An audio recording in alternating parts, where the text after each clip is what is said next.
Good morning বন্ধুরা, কেমন আছো? আশা করি ভালোই আছো। কিন্তু গরম আবার বাড়ছে, বৃষ্টি মাঝে মাঝে কোথাও হচ্ছে। এরই মাঝখানে কিন্তু ঝড়, মানে রিমেল ঝড়টা, যেটা নিয়ে তোমাদের সাথে আলোচনা করছিলাম বা মাঝে মাঝে আমি বলছি, ঝড়টা কিন্তু ধীরে ধীরে কিন্তু আমাদের এই পশ্চিমবাংলার দিকেই এগিয়ে আসছে।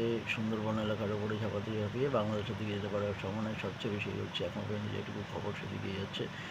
আপাতত চেঞ্জ হবে কিনা জানি না, কিন্তু এই মে মাস এবং সবচেয়ে বেশি কালকে আমি আরও দেখলাম যে আরও কিছু খবর বলছে যে আগস্ট অবধি নাকি বিভিন্ন টাইপের বিভিন্ন রকম ঝড় আসবে, বঙ্গোপসাগরে তৈরি হচ্ছে।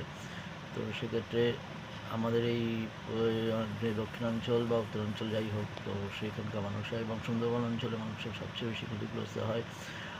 আমরা কলকাতায় যারা আছি তারা বিশেষ কিছু ক্ষতি বুঝতে পারি না, কিন্তু যারা বাইরে সুন্দরবন অঞ্চল, সমুদ্রের ধারে অঞ্চল, লোকরাই কিন্তু বেশি ক্ষতিগ্রস্ত হয়। তো ঝড়টা এগিয়ে আসছে।